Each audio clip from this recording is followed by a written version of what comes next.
Your voice, your views, your vision.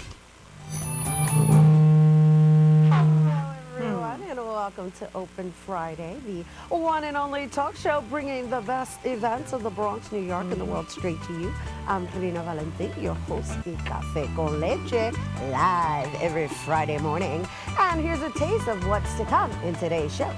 First up in our Open Weekend preview, we've got some arts, culture, and a festival for you to check out over the weekend. Then October is Domestic Violence Awareness Month, and we'll be speaking to harassment event of I Holla Back. The Affordable Health Care Act is here, and there's a local event happening this weekend to make sure you and yours are insured. After that, we'll talk to the people behind Dignity Universal's Gratitude Block Party happening this weekend. And Bobby C Sports Roundup continues the fall parade. And in our Open Order Spotlight, we'll take a look at the privilege of Brooklyn Quartet. All this is coming your way because now we are officially open.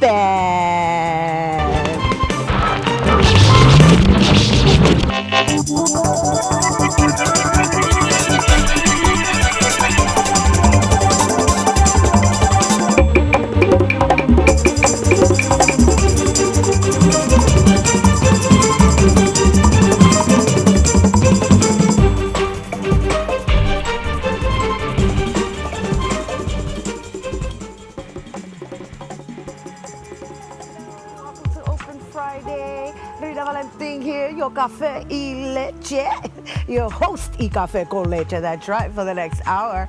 And you know, we're always reminding you to stay in touch with us online, people. We are seriously social nowadays, so check us out on Twitter at BronxNet TV, that's with 2 T's, or on Facebook at Open BronxNet Television. And of course, don't forget to follow me at Rina Valentin. Take the time to connect. We want to chat with you. Let us know your views. Yeah. All right, moving it right along. It's now time for our Open Weekend Preview.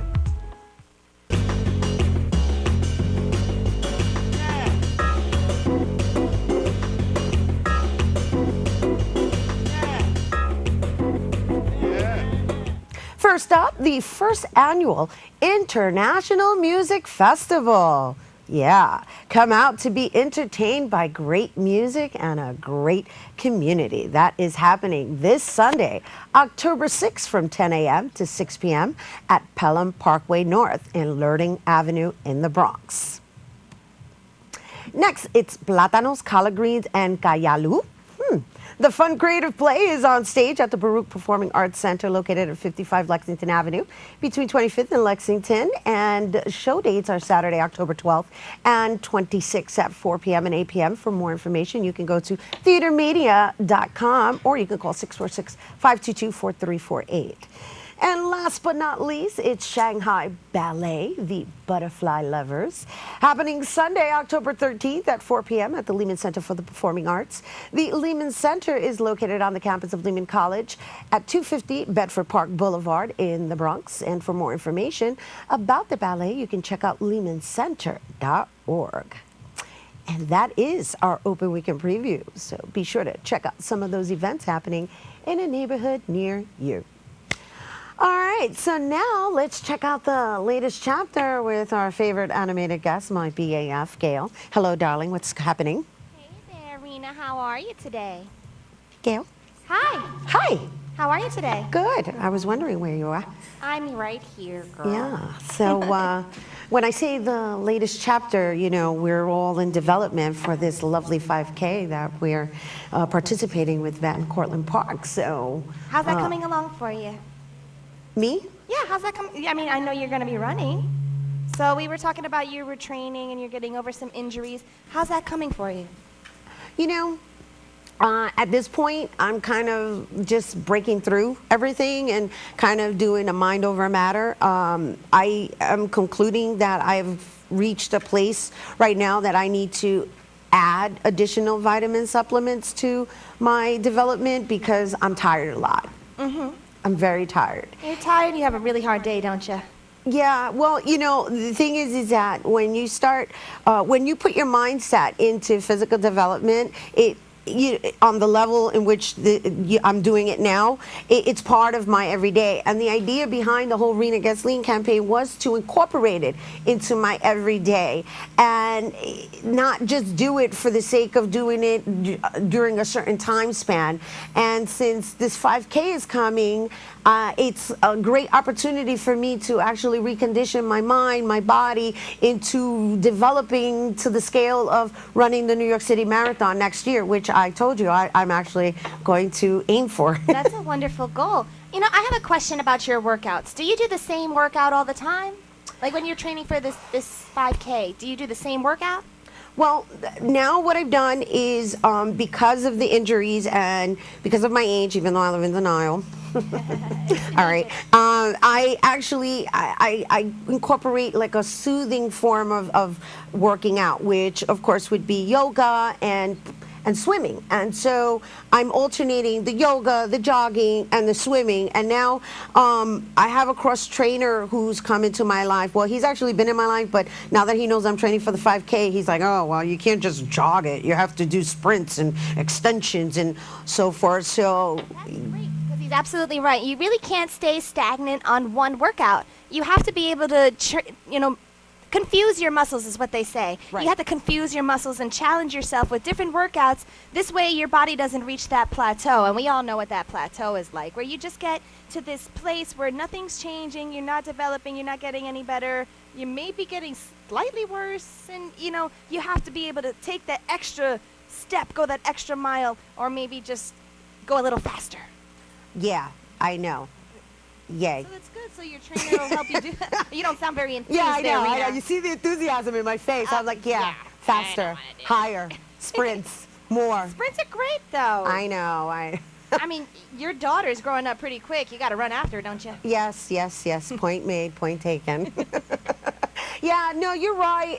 It's just right now I'm still like overcoming the fatigue. I'm a little tired because now I'm working out literally like almost every day in some form or another. Whether it's 15 minutes to half an hour to an hour, I am working out. Has it like, been helping you sleep? in what sense? Waking I up mean, tired? like when I work out every day, when I was doing my regimen of working out every day, I was doing really intense cardio and some weight training, and it would really help me sleep. Like my body would be extra tired in the evening, and then I would just knock out. So has it helped you in that way? Oh, yeah, I definitely knock out. The problem is waking up.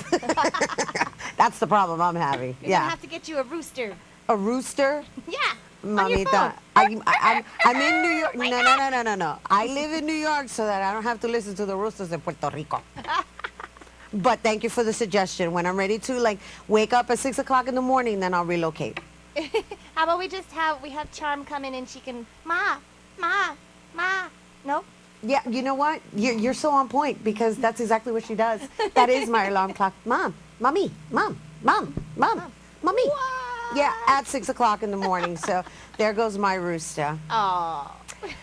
Well, you know what? I appreciate all of your advice, especially since you're like so flexible. I'm fit, man. I've been doing this for a minute. Girl, I mean, if you can do it in high heels, you are definitely the pro. I gotta switch it up every now and again. So like I said, after a month, you do some of these workout programs. After like a month, your body just becomes adapted to your workout. So I switch it up. Sometimes I work out in flats.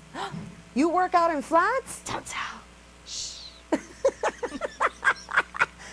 You just give away a secret. Oh, darn But you it. know what? But I hear you, and I know the point of it because it actually works out a different muscle. Absolutely. You're right. It works out different muscles in your body and your brain because your brain is now been used to doing these certain movements in a certain way, and now you got to do it differently, and you have to hold that core and really go for it. I love having these conversations with you. And we could do this all day long, girl. But I want to just end on this note before you go. I've actually been invited to be part of a dance-a-thon. So we're going to have that to talk about soon as well. So which means I'm going to be working out in heels, Mama. Oh, snap. Yeah. I'm looking forward to that. I want to see you shake your tush. Ooh. I'd like you to join me. We're Oh, gonna yeah. See how I'm we're gonna going to do make it. that happen. All right. Have a good one. You too, Rena. All right. All right. So we do have to take a quick break, but when we return, we'll hear from I Holla Backs. Stay tuned. Mira aquí, mira a tu mami. Quizás le molesta tanta luz. Quizás está aburrido. Quizás no puede escucharnos. Quizás necesita más estímulo. Quizás está pasando por una etapa. Evadir la mirada es una de las primeras señales de autismo. Conoce las demás señales hoy. Mientras más pronto se diagnostique, mejor.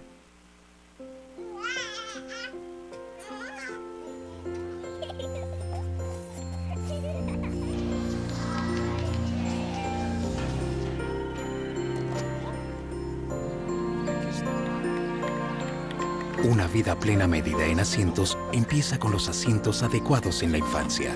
Los choques son una de las causas principales de muertes de niños de 1 a 13 años. Aprende a prevenirlas con el sistema de seguridad adecuado a cada edad y tamaño. Hola, familia. Vamos a ver qué hace Ana. ¿Qué hacen? ¿Tú qué haces? Ven, vamos a bailar. Ay, no. Ándale, la música es para bailar. ¡Woo! Desafía a tus hijos a encontrar nuevas y divertidas formas de ser activos. Enséñanos qué puedes hacer. Vamos, vamos. Así. Así. Para abajo, para abajo. Busca en internet We Can para más ideas sobre cómo mantener sana a tu familia.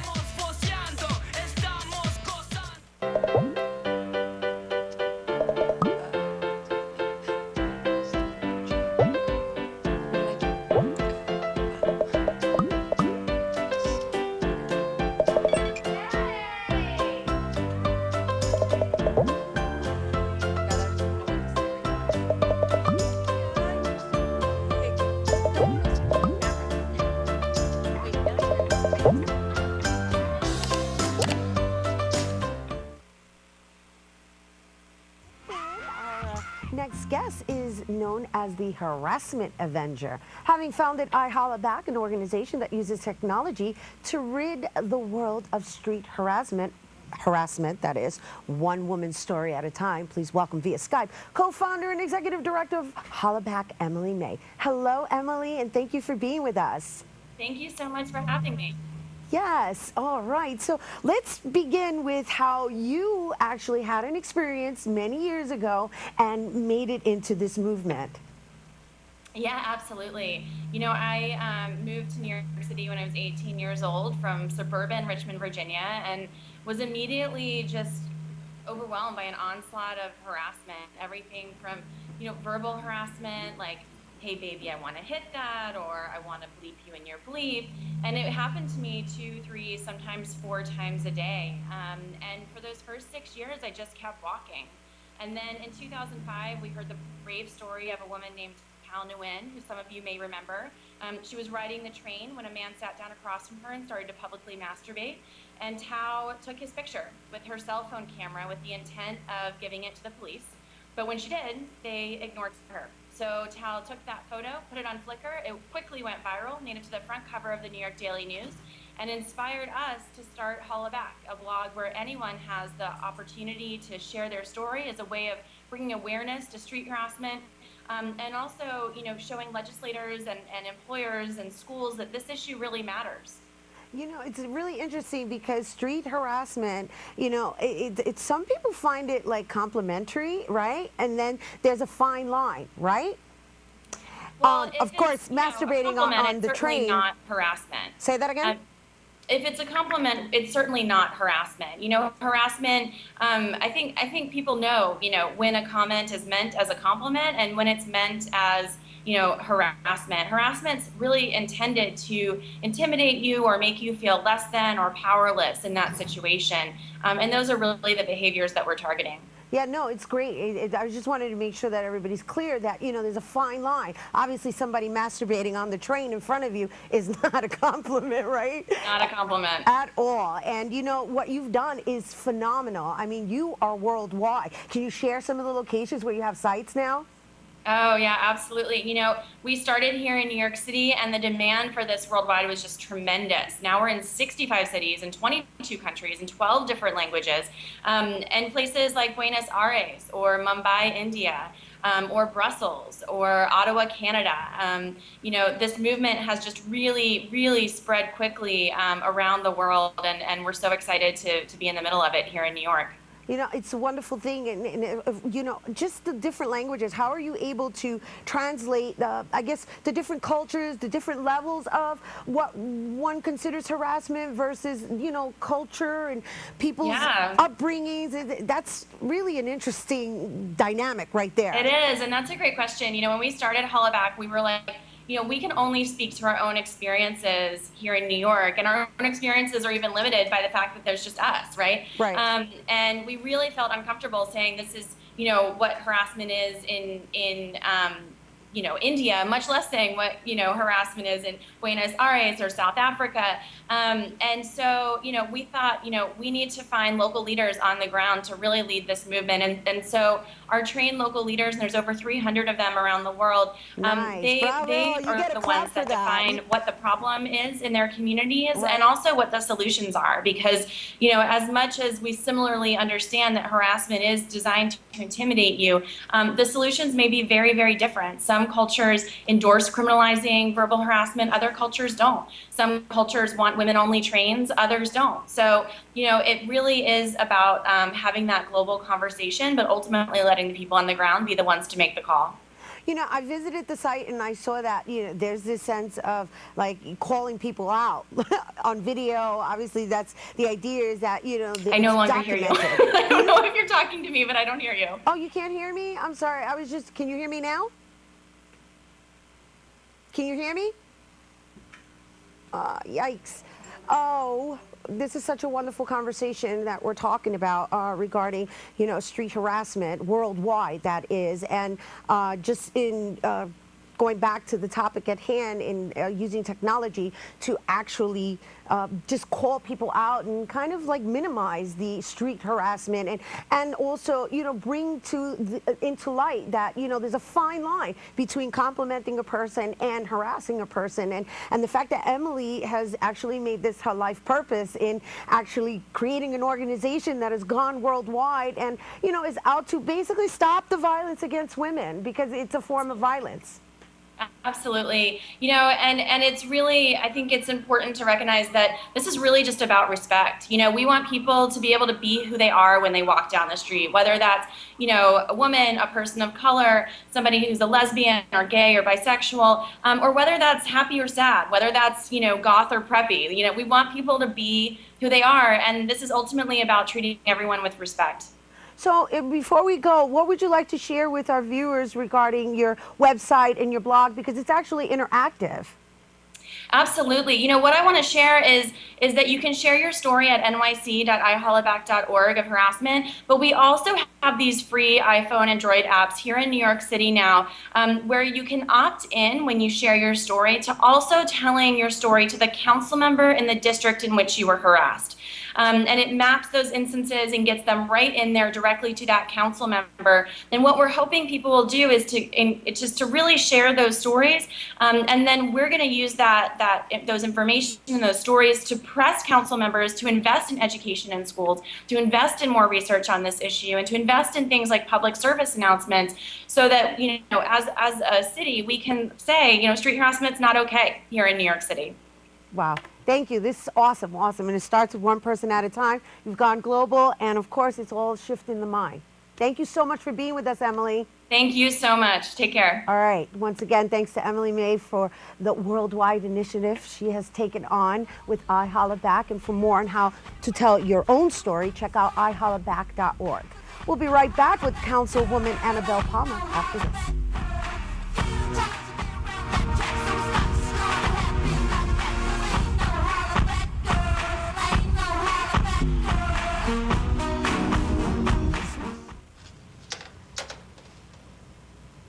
Wow, these are really good. You act surprised.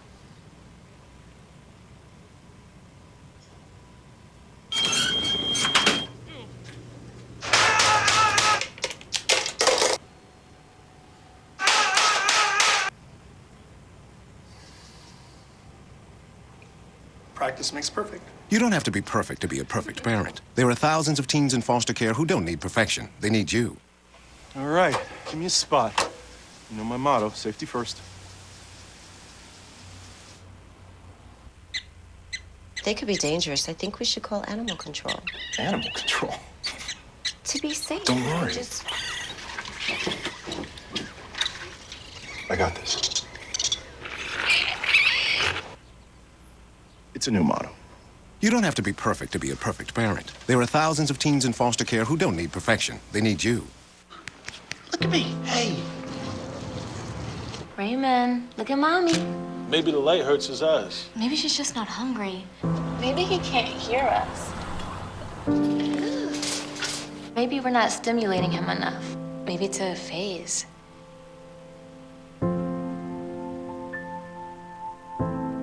Avoiding eye contact is one early sign of autism. Learn the others today. The sooner it's diagnosed, the better. Can you consent with me? Imagine what you'd see if every child had a book to read. So the mission is for us to get a book to each and every child. So let's join hands, book people unite. Unearth hidden passion. Come on, we'll have a good time. One book can be the first thing helps to change a life. People unite. Read to a child today and spark a lifetime of ambition.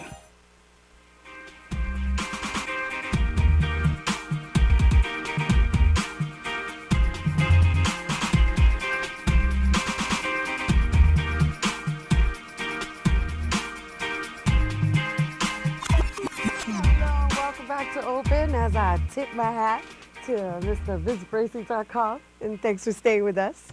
And well, with Obamacare finally out, the Bronx and New York want you to be well insured. So Councilwoman Annabelle Palma and the Hispanic Federation will be sponsoring a healthcare town hall on October 5th. We have Councilwoman Annabelle Palma on the phone. Hello, Councilwoman. Hi, Rima. Good morning. How are you? Good. Good morning. How are you? I'm doing great. Thank you for the opportunity to let me bring the information via your show. Well, absolutely. Thank you for taking the initiative to make sure that our people are educated and grab the opportunity while it's being offered. Absolutely. I think, that this, the information that the people of New York City need to be aware of is so complicated that it prompted my staff, myself, in the district to do a town hall meeting October 5th from 1 to 4. It's going to be at Kips Big Boys Girls Club, 1930 Vandal Avenue in the Bronx. Right. There we hope that individuals get all the information they need about enrollment, and the Affordable Health Care Act will have a panel of experts go through the Affordable Health Care Act and what it means for New Yorkers, enrollment dates, and then the organizations that are participating, AARP, Hispanic Federation, Urban Health, will also have individual representatives sitting with New Yorkers, with residents, to see what plan is best for them and guide them through the process of enrollment.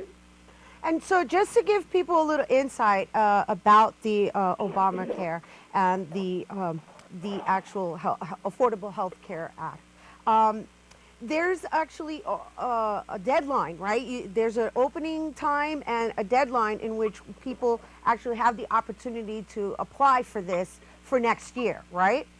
Absolutely. The deadline is in March, and what we want to do is try to continue to have as many of these forums as we can in bringing individuals together to get enrolled and avoid any penalizations around times that they may face should they not enroll by the deadline. So, and the idea of this town hall is to help people understand the different types of insurances and what they qualify for, and the compliance that's required behind it, because there's a lot of gathering of papers and information in order to obtain it, right? You're correct. It's so complicated that the residents of New York need to know what exactly they need and what plan is better fit for them, for themselves and their families. And just to make sure that everybody understands, whether you think you qualify or not, they should really attend and make that decision upon receiving this information, because I think there are people who think that because they have insurance, that they may not want this insurance, but yet there may be other things being offered. And you know, I'm still learning about it as I read as well, which is why I'm asking these questions. You know what, Rena? We're all still learning about it. This is so complicated that it becomes almost intimidating. And you're absolutely right. There's so many New Yorkers that may be paying for insurance already and may think that they don't qualify for quality insurance at a lesser cost. And this is why it's important for people to come out tomorrow and take advantage of this forum and the ones that I know going to be going on throughout the coming weeks and months to educate themselves that there is a plan that fits their family. It doesn't have to leave them extremely broke. And just because our community has some issues with diabetes and so forth, one of the other things that I read is that if you are diagnosed with something, be it cancer, whatever that is that you've been diagnosed with, you actually may qualify for this. Yes. There's no and again- discrimination is what I'm saying. Excuse me?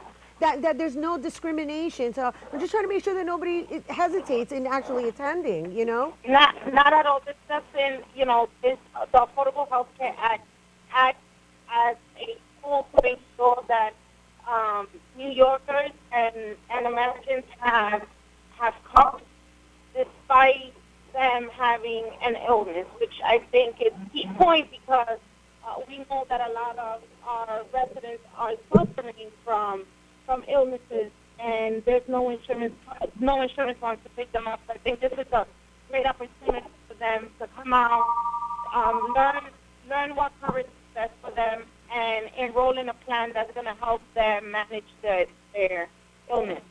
Well, thank you very much for taking time out of your day to share this with us, and thank you for coordinating this wonderful event. Once again, thank you to Councilwoman Palma. Thank you, Rena. And for more on the event, you can actually go to, it's happening on Saturday, October 5th, between 1 p.m. and 4 p.m., and it's at Kips Bay Boys and Girls Club, the multi-purpose room, 1930 Randall Avenue, and you can actually email emurray@council.nyc.gov, or you can just call 212-788-6853. We went through all of this so that we make sure that you actually take advantage of this opportunity to be insured. All right? Don't go anywhere because we'll be right back with Dignity Universal's Gratitude Block Party.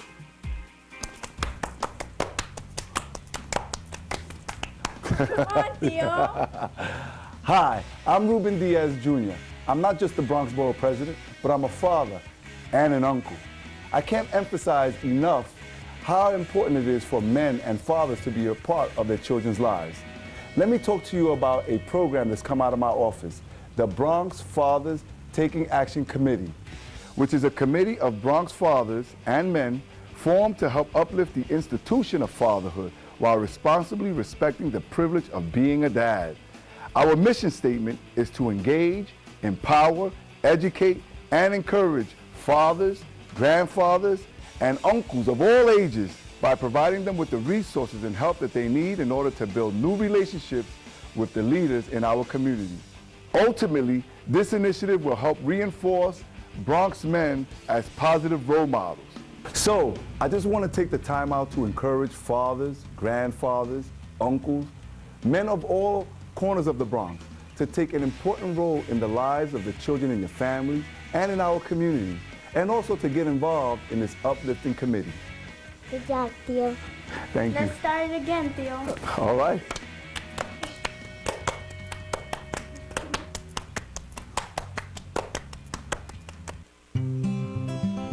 NFC, AFC, offensive linemen, defensive tackles, quarterbacks, and cornerbacks are all living united to ensure the academic success of millions of kids in our communities all the way to graduation day. But that won't happen without you. So take the pledge at unitedway.org. Make a difference in the life of a child. Suit up like your favorite NFL players and become a volunteer reader, tutor, or mentor with United Way. Welcome back to Open Dignity Universal. Yes. Dignity Universal focuses on creating world leaders through coaching with love and purpose. That's right. With an upcoming gratitude block party, we thought we'd share the shift this borough's creating through simply being conscious. Please welcome to the show co-founders of Dignity Universal, Rosemary Gomez and Michelle Lopez. Hello, ladies. Hi, Rena. Thank you for being here. Hi, Rena. How are you? Absolutely. Congratulations on what you are doing for the next generation, right? Just share a little bit about what actually inspired you to create the actual Universal, Dignity Universal. Wow. Well, thank you, Rena, again, for having us here. And what inspired us is really our connection with the youth. You know, we both have a very, a background where our youth was, well, for me personally, I was a youth that was very troubled, and I had someone that sat down with me and said, you know, this is where your life is going if you don't do X, Y, and Z. And from that moment, my life shifted. Yeah. Now, just a little background on you. You actually were in the military, Yes. right? So you went and took out your aggressions in other forms before we got to this place of healing, right? But that's kind of hot. You were military police, woman military police. Yes. You must have looked fly in that uniform. I did. If you may say so yourself. I'm just kidding. No, it's all good. You can say it because we love it. I love it.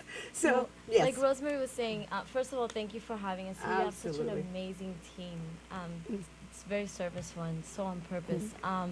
Dignity Universe is about creating purpose-filled human beings. And we're on a mission to create a regeneration of kids that embody dignity.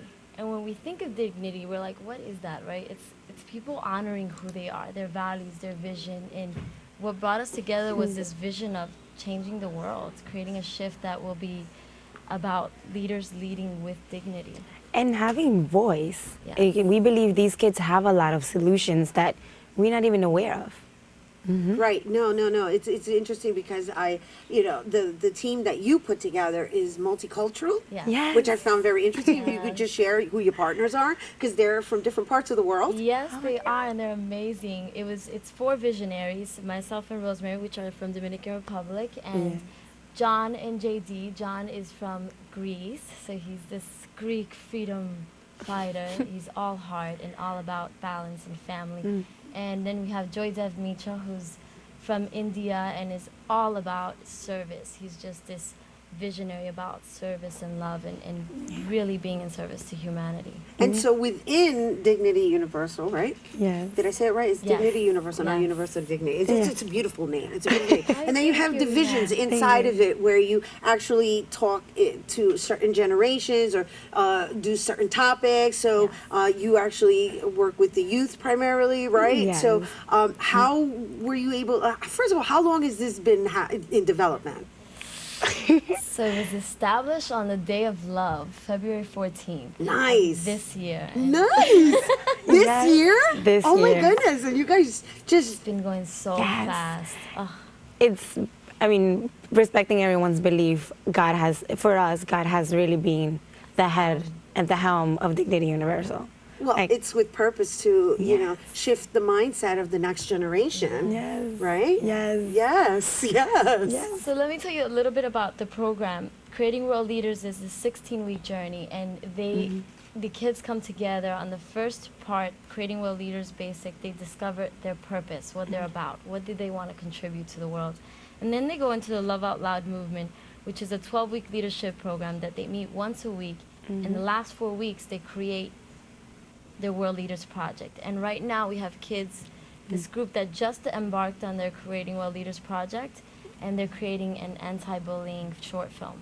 Which is very important because we're Yes. dealing with a lot of the bullying situations. And the bullying really comes from a mindset, right? And it's great that you guys are actually taking the initiative to work with the next generation. Now, just share with us, because we don't have much time, a little bit about Vote Dignity and Creating World Leaders leading up to the Gratitude Block Party. Well, Vote Dignity is our youth global campaign, and what it is fundraising $250,000 to sponsor 500 inner city youth.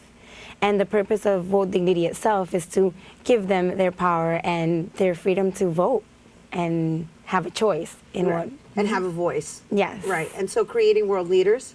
Creating World Leaders is this program that's going to elevate the consciousness of our youth into having them really see and believe in their power, that they have to create and choose our world leaders. Mm-hmm. Because if you think about the concept behind Vote Dignity, we've entered the elections with all these council members. They've been going on a run, they're doing another elections, another vote off, and we really want to empower the world to see that our youth are really the solution. Beautiful. Now, before we leave, let's just share the Gratitude Block Party and the date and all the events that are taking place. Yes, so it's October 12th from 12:30 to 6:30, right on 173rd and Boone Avenue. And there's going to be music, bouncy houses, face painting, and it's all about gratitude and having the community come together for this one purpose of love and gratitude. And so really the age range is like from infant The world. to world. child adults. Yes, child adults. The young at heart. The young at heart. Awesome. You know what? Thank you so much, ladies, for doing what you're doing. It's so wonderful. I so feel your energy, and we're so glad that you were able to make it here and share this wonderful news with us. Thank you for Yes. having us. Congratulations. Thank you. All right. Once again, for more on the Gratitude Block Party, you can check out dignityuniversal.com or check out the updates on facebook.com/dignityuniversal. After the break, it's Bobby C. in the Sports Roundup. Don't go anywhere. NFC, AFC, offensive linemen, defensive tackles, quarterbacks, and cornerbacks are all working with United Way for a million little reasons. The kids of our communities, to ensure their academic success all the way to graduation day. You see, it takes about 12 years to create a graduate, but it takes the same time to create a dropout. And the difference between a kid becoming one or the other could be a professional athlete, or it could be you.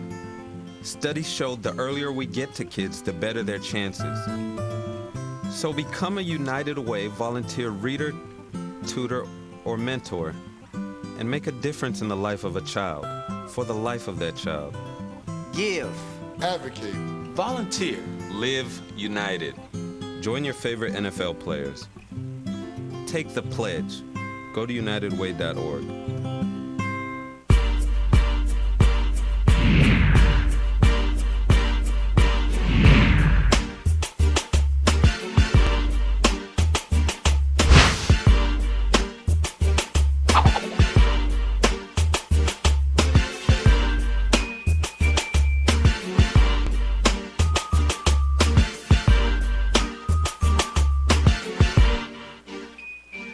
We begin the weekend sports roundup out at Rose Hill, where the Fordham Rams football team is undefeated. The Rams are 5-0 to start the year and are gearing up for a huge game Saturday in the Bronx when fellow undefeated Lehigh comes to town for a noon kickoff. The Rams topped St. Francis last week 38-20, a week after crushing Columbia 52-7 in their annual local borough battle. Fordham is 3-0 at home. Limited tickets still remain. Log on to fordhamsports.com for more about Rams football and try to make it out Saturday for the Battle of Unbeatens.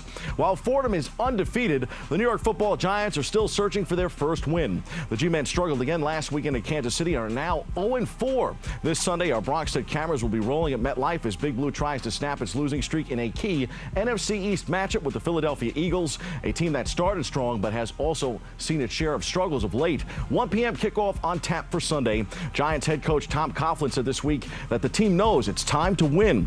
The odds are stacked against the G-men, but stranger things, of course, have happened. Help is on the way for Big Blue pending a physical, so to speak. A trade that would send Carolina linebacker John Beeson to the G-men will go through if the three-time Pro Bowler passes a physical. Meanwhile, the New York Jets also took a small step back in Week 4 last weekend, falling in Tennessee. Top wideout Santonio Holmes also injured his hamstring in the loss and will now be sidelined. The Jets inked veteran wideout David Nelson to try and fill the void. Holmes made headlines this week for being a bit ticked that he wasn't targeted that much in the loss to the Titans. He told the media that he can't throw the ball to himself. Profound indeed. The Major League Baseball season wrapped up in New York City last Sunday as the New York Mets put the finishing touches on a playoff list campaign for both the Yankees and the Mets in good fashion. We go inside the locker room for more.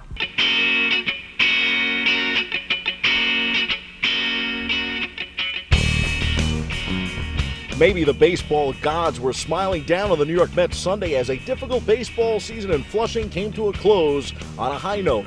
Trailing for most of the game on a day when the Amazons would enshrine famed catcher Mike Piazza in the Mets Hall of Fame. Of course, we're all happy for Mike. Great honor, and but you know, if you want to play in front of exciting people, you play here in New York and you win. It's special to be a part of, especially being his teammate. You know, just you know, for them to come out and put him in the Hall of Fame, for the fans to respond the way they did was pretty cool. New York rallied for a 3-2 win against Milwaukee. An upbeat Mets locker room afterward talked about the promise of the future, with several talented arms on the rise and a young nucleus in place. I think we have a lot of young talent here. Obviously, there's going to be a lot of spots to fill. And there's going to be a lot of guys competing for jobs next spring. It'll be fun. There's always room for improvement. You know, we want to be playing. You know, we want to be playing games after this, and that's the goal. It's the ultimate goal of this team and this organization. So, you know, I think we'll take a week or two off and then probably sit down and evaluate, you know, individually what we think we can do to get better. I was going to take David out, Murph out in the 8th. A couple guys got on. I said, doesn't going to happen today because we need this win. So, and they said, Skip, we'll trade it for a win. So, I'm very proud of them, and they, you know, it's a good way to end the season. Great day for the Mets organization, which has a bright future ahead. Another positive for the day was Eric Young Jr., who won the stolen base crown in Sunday's win. The Yankees won Sunday as well, taking the final game in Houston in extras. The weekend was highlighted by that win and a complete game victory in the hometown of Andy Pettitte as the Yankee great rode into the sunset in grand fashion himself on Saturday. Time for some quick hitters. The New York Rangers opened the NHL season Thursday night in Glendale, Arizona, but the Phoenix Coyotes capitalized in a 4-1 season opening win over the Broadway Blue Shirts. The Rangers will be in L.A. Monday and San Jose Tuesday as the team kickstarts the year with 9 road games before returning to the Big Apple on October 28th for the Madison Square Garden opener. The rumors we helped report months ago came to fruition last week as the NBA announced that they will give the All-Star game to the city of New York in split fashion. The Brooklyn Nets will host the Friday and Saturday night events in 2015, and All-Star Sunday will be hosted by the New York Knicks and MSG in 2 years. Rolling Stone magazine named MSG the coolest arena this week. Speaking of rock stars, NBA legend turned LA Dodger executive Magic Johnson said this week that the Dodgers are saving their pennies to retain stud pitcher Clayton Kershaw and not to make a serious run at Robinson Cano. Cano, the Yankees All-Star second baseman, reportedly seeking a total contract in the neighborhood of $300 million, made some negative headlines this week. Cano, who already has a hefty multi-million-dollar contract, apparently pays only $500 a month in child support for his son. Cano and the mother of the boy are locked in a child support battle. Cano is not the only Yankee locked in a court battle these days. Alex Rodriguez has begun the process of appealing his 211-game suspension for violating the sport's drug testing policy. More than 100 Latinos line the sidewalk along MLB's Park Avenue offices in support of A-Rod. Many are divided on the topic. More than likely, we will find out in November whether A-Rod will suit up for the Bombers next year. Yankees general manager Brian Cashman said he will meet with Joe Girardi's agent Wednesday to talk deal with manager Joe Girardi, who is rumored to also be of interest to the Chicago Cubs. Girardi played for the Cubs and grew up a Cubs fan, but other recent reports indicate that Joe has a new home in the area, and many have speculated that could be a good sign for the Yankees. I'm sure Girardi will listen to offers from both and perhaps other teams interested as well. On the NBA hardwood, training camps opened up this past week, and both the Knicks and Nets are excited to get rolling.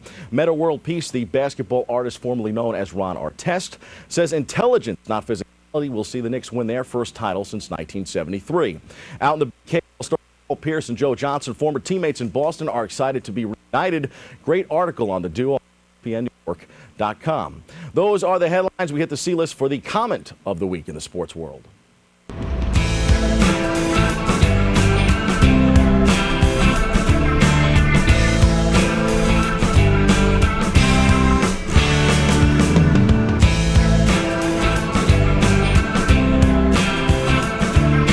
NBA great Michael Jordan thinks he could take star LeBron James in a game of one-on-one, but said Kobe Bryant may have a shot since he stole all of MJ's moves.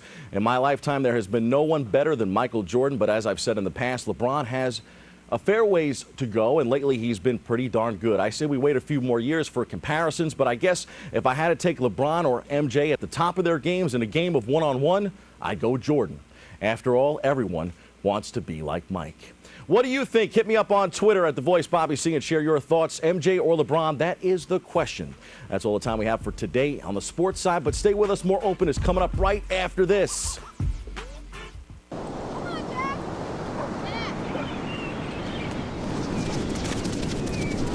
This was me. And Mom and Dad. And my big brother Alex. And Jack.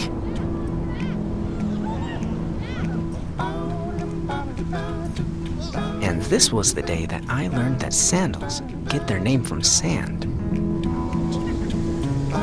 That jellyfish aren't made of jelly. That stars don't just come from the sky.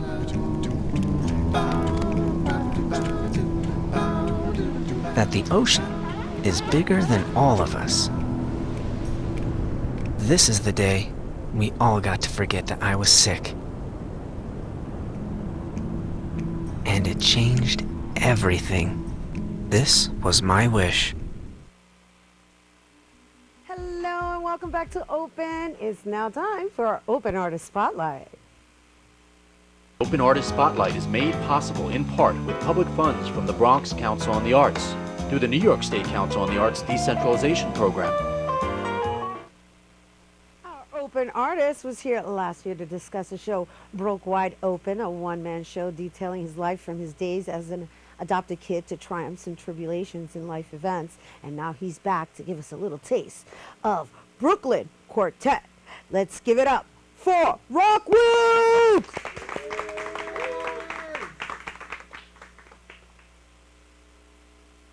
It is Sunday, November 26, 2006 at approximately 4 o'clock in the afternoon on a sun-filled, crisp day. No longer warm, but not quite freezing. There are beautiful autumn leaves, and they've finally fallen off the trees, and they're floating and carpeting the ground in reds and yellows and orange and brown and green, and that crunchy sound. You walk and you breathe, and it smells like fresh, like change, like something's about to happen. And there is a crowd of about 400 people gathered at the highest point of Fort Greene Park in Brooklyn, New York, the day after Sean Bell was killed by New York City police officers outside of a club in Queens. Let's talk about Sean Bell. He was 23 years old. He was about to marry the woman he loved, the mother of his child. And just like you and me and him and her and he and she, his friends wanted to throw him a bachelor party and send him on his way, you know what I mean? To the rest of his life. You know, a big party for the wedding was planned. I bet friends and family came in from all over the country, but you see, this day was damned. And so we hear all kinds of crowd noise coming from the park. It's multicultural chaos, it's Brooklyn crazy, it's Bed-Stuy loud, it's Fort Greene truth, and it fades and it's gray and it blacks out. And now, go back, float back, think back 20 years earlier to Wednesday, November 26, 1986, Francis Scott Key Jr. High School 117 in Bed-Stuy, Brooklyn. And ring, ding, dong, ring, ding, dong, ring, ding, dong, ring, ding, dong, ring, ding, dong. It's first period and that youthful energy flying around the hallways and new kicks and hats and colors. And brand new to the neighborhood, we see 15-year-old Alan Jamal Williams arrive at his new school for the very first time. And he's greeted to his new school by one of his new classmates. And we'll stop there. That was just a little teaser. Rock Wilk. All right, so we have to take a quick break, but when we return, we're going to hear more from Rock Wilk. Don't go anywhere. Nice. Adopting a new pet is a rewarding experience. And Shelter Pets make super pets. Your new best friend will steal your heart, bring you happiness, and enrich your life for years to come. You can make a difference in the life of an animal. Adopt and bring home a shelter pet today. To find out more, visit theshelterpetproject.org. Hello, welcome back. You just saw a little excerpt from his new one-man show, actually who's turned into a quartet, right? That's why it's called Brooklyn Quartet. But anyhow, we're going to let him explain it to us. Please welcome back to the show, Rock Wilk. Woo! Yes, yes, welcome back. That was hot. That was intense. You're intense. You're intense. Okay, so just because I stumbled over my words a little bit, right? So we had you on last year, and you did a wonderful show called Broke Wide Open, and you like toured all over the United States, and now you started with a new one. And the new one is actually, you originally titled it Privilege, and now it's Brooklyn Quartet. Share with us why we shifted from Privilege to Brooklyn Quartet.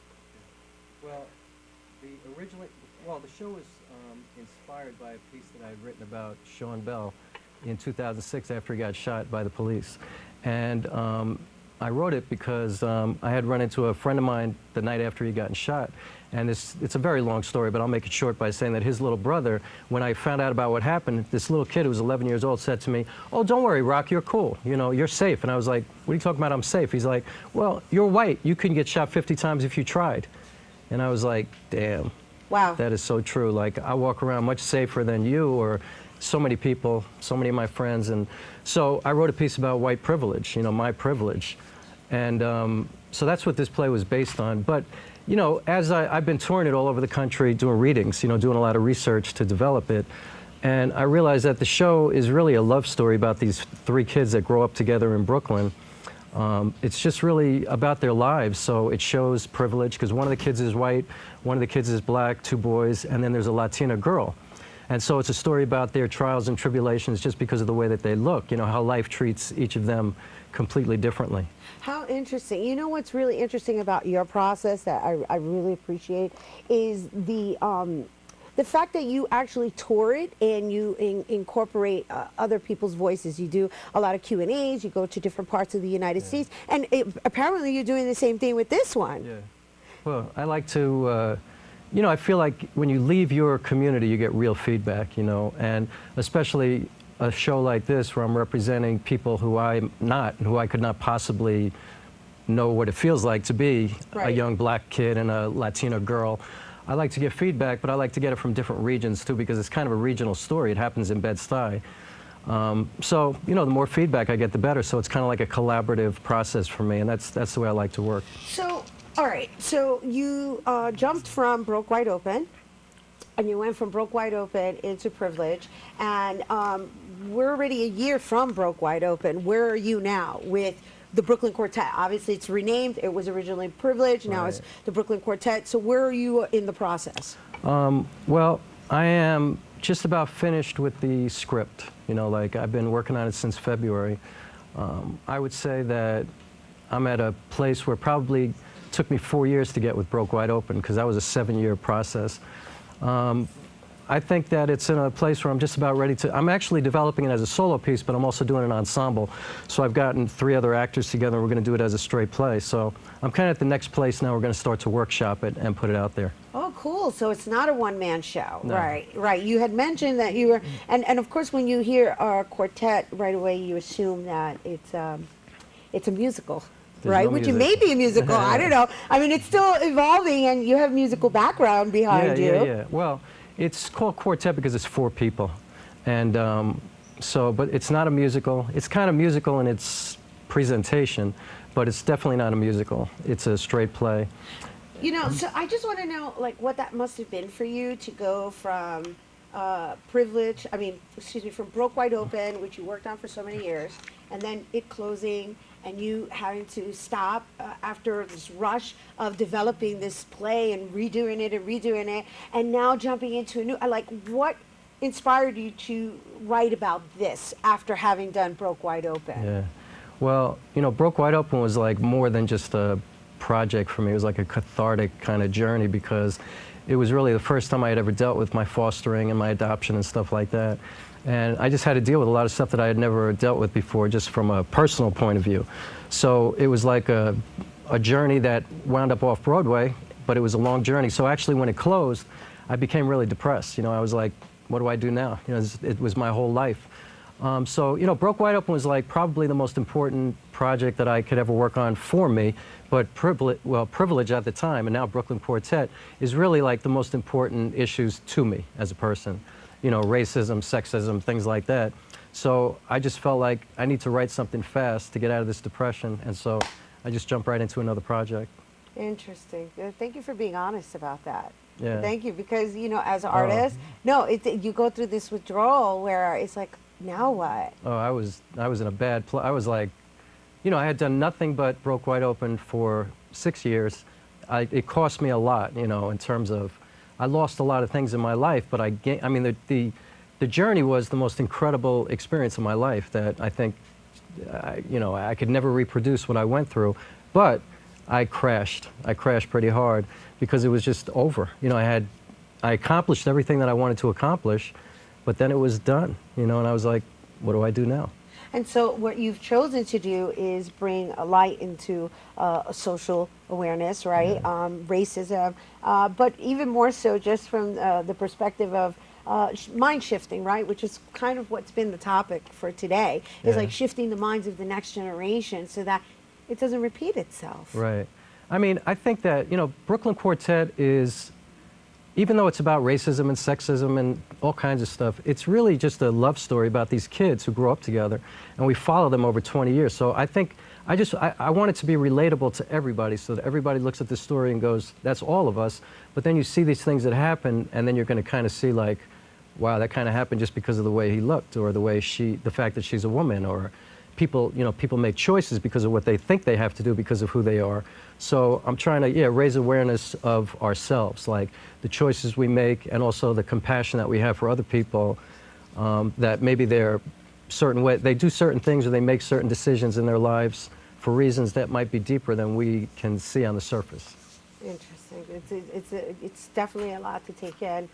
Based on, you know what, at the end of the day, we're all human beings. Exactly. With emotions. Right. And right. everybody's gone through something in one way or another.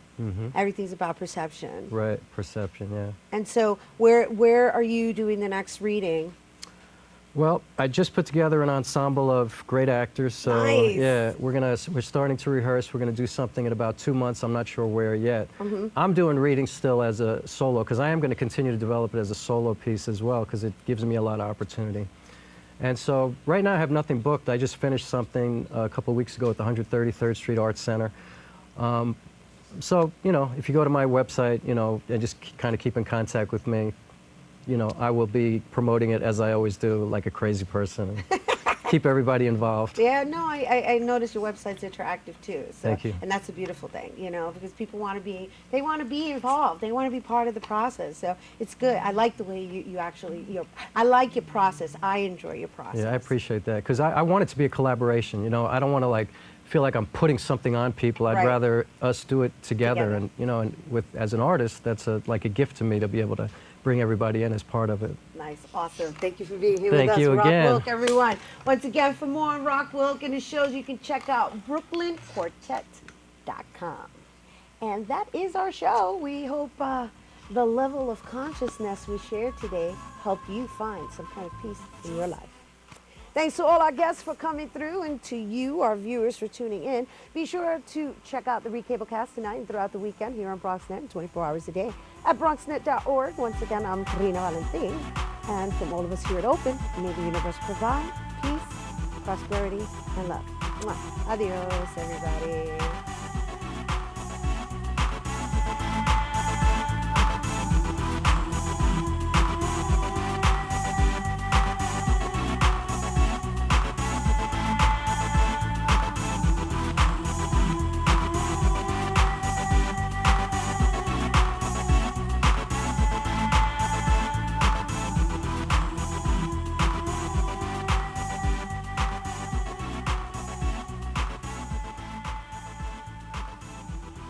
I grew up in the housing projects of Cleveland.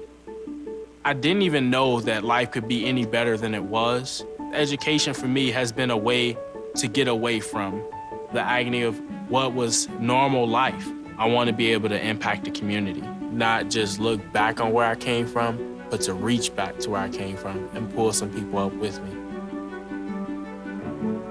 My name is David, and I